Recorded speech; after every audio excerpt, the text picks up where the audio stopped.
So, in the galley, not somewhere I spend a lot of time, you have hob, and that has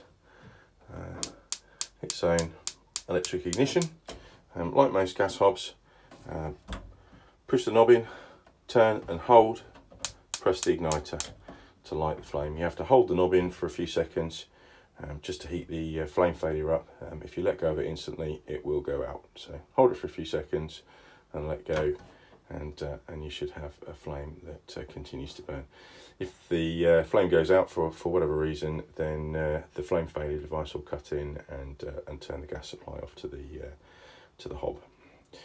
There is an isolator, an additional isolator in the back of the cupboard here. So in the back there, that is for the hob, and then if I look to the other side, that is for the cooker. So coming back out of the cupboard, the cooker here is a SMEV unit, stainless steel unit. It's a really nice cooker actually, and there's a little light here on that side, and then the control turns in one direction for the grill, and then in the opposite direction for the oven. It has its own piezo. You can probably hear that clicking away in the background, and the piezo is activated by pushing in the knob. Again, same as the hob, you have to hold in for a few seconds to heat up the flame failure device after it's been lit, and then let go. The flame should in the back of the oven should stay lit. Let's turn that off. Fridge is 12 volt, and there's a breaker switch for that in the 12 volt switch panel. There is an on and off switch and a thermostat in the back of the fridge itself, which obviously needs to be turned on. The breaker switch in the control box, on the switch panel needs to be turned on as well. But these units are also capable of running from 240. So if 240 power is available, they will, and the switch is turned on the 240 panel, then they will automatically run from 240 as opposed to 12 volts. So you need to just make sure really that the switch is turned on when you're on the mooring and plugged in. Then that'll run from 240 for the majority of the time. I would imagine that's probably how you want it. If you leave the switch on the 12 volt system turned on as well, that's fine. When you unplug from the mains, the unit automatically runs from 12 volt as opposed to 240, because 240 is no longer available. So there we go. Much else to show you in here. Your domestic water pump switch is in the back here.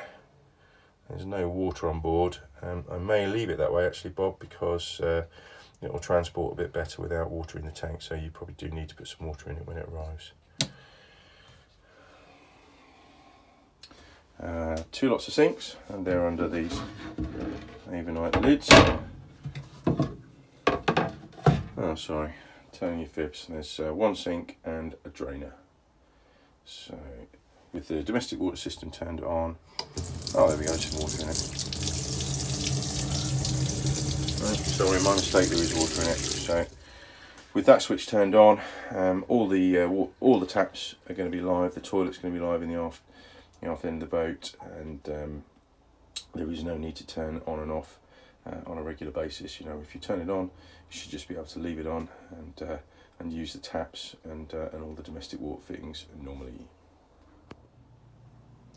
Batteries.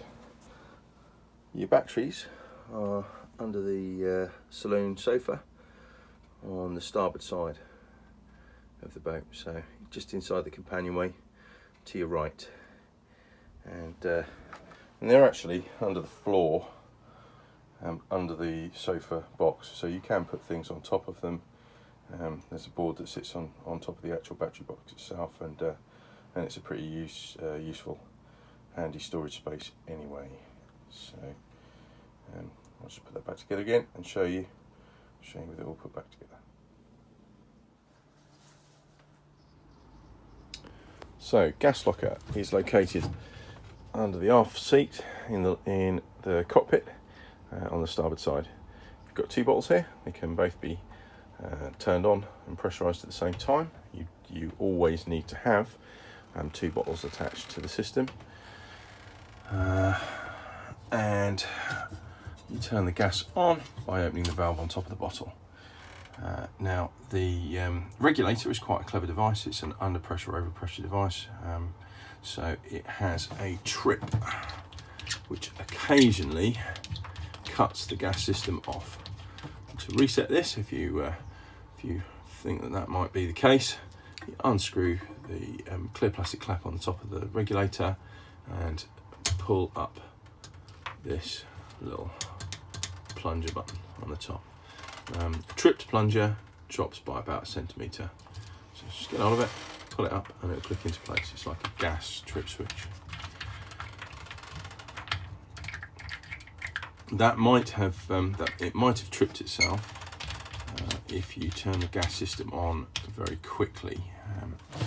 It senses an overpressure or under pressure. So if you turn the gas system on very quickly, it will think that there's been a rapid release of gas, or a gas leak.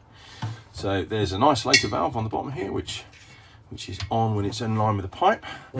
And the unit, if you have both bottles on at the same time, the unit will use one bottle and then automatically change over to the other. So the changeover here, you point in the direction that of the bottle that you want to use, and the window should show black. Once that bottle is depleted and the unit started using gas from the opposite bottle, that little window shows red.